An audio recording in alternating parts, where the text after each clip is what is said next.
Shalom bien-aimés dans le Seigneur, merci d'être fidèles à ce programme de 5 minutes avec Jésus. Aujourd'hui, j'aimerais nous inviter à méditer ensemble sur le passage d'Ésaïe 53, le verset 5. Mais il était blessé pour nos péchés, brisé pour nos iniquités, le châtiment qui nous donne la paix est tombé sur lui, et c'est par ses meurtrissures que nous sommes guéris. Comme vous pouvez le deviner, il s'agit de Jésus qui a été blessé, brisé pour nos iniquités.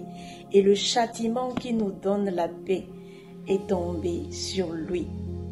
Les actes dont les ordonnances nous condamnaient sont tombés sur Jésus, n'est-ce pas? Le châtiment, le prix à payer pour que nous ayons la paix est déjà tombé sur Jésus.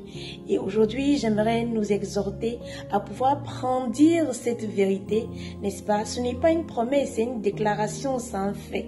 Le Seigneur a déjà pris le châtiment nécessaire pour que nous puissions avoir la paix devant toutes les situations que nous vivons actuellement ou les situations qui viendront. N'est-ce pas que Jésus même nous l'a dit, que nous aurons des tribulations, mais de ne pas avoir peur parce qu'il a vaincu le monde. Lui, il a vaincu le monde parce qu'il a pris sur lui tout le châtiment nécessaire pour que nous puissions avoir la paix. Voilà pourquoi il pouvait dire à ses disciples dans le livre de Jean, au chapitre 14, que votre cœur ne se trouble point, croyez en Dieu et croyez en moi. J'aimerais inviter quelqu'un qui se trouve dans une situation compliquée, une situation qui t'a volé ta paix, à brandir cette vérité devant la situation.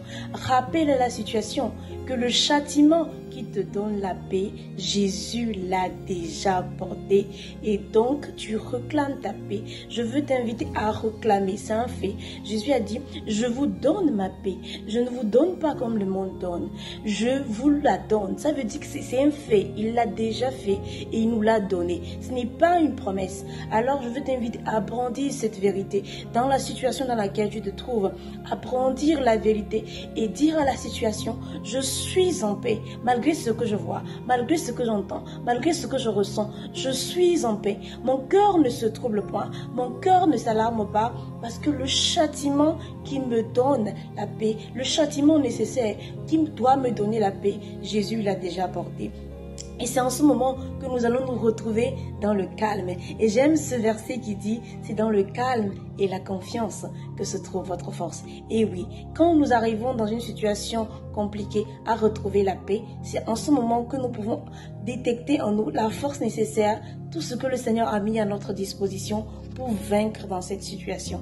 Le diable n'agit par rien d'autre que par la peur, que par la panique. Et l'arme que le Seigneur nous a donnée contre la peur, contre la panique, contre le désespoir, c'est la paix. La paix pas en tant que promesse, mais la paix en tant qu'un fait. La paix en tant qu'une arme qu'il nous a déjà donnée. Alors, nous sommes appelés par le Seigneur à pouvoir brandir cette arme, n'est-ce pas, contre la peur. Et j'espère vraiment que nous serons à chacun de nous devant ces défis victorieux en brandissant la paix, en rappelant à ces situations que nous sommes la justice de Dieu. Alléluia.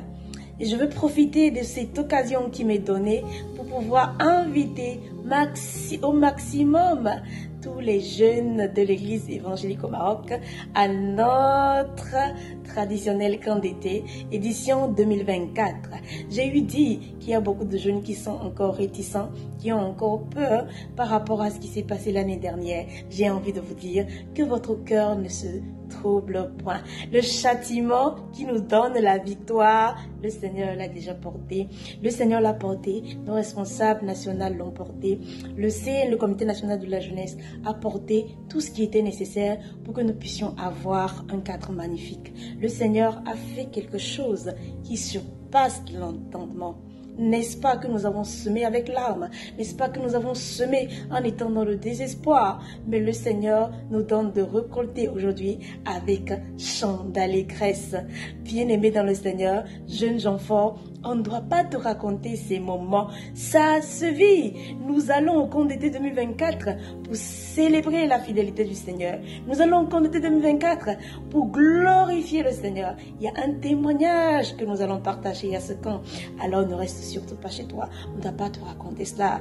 Le Seigneur, c'est lui-là qui pourvoit. S'il a pu pouvoir alors que nous ne croyons plus, que c'était possible d'avoir un camp d'été et de surcroît de l'avoir dans un cadre aussi magnifique. Il est capable de pourvoir aux finances qui te manquent pour ta participation. Alors, je t'encourage, engage-toi dans un acte de foi. Le châtiment ou le prix à payer pour que tu sois au camp d'été 2024 t'a été déjà acquitté. Le prix a été déjà payé pour que tu sois là. Alors, je vous attends nombreux afin qu'ensemble nous puissions célébrer la fidélité du Seigneur. Shalom.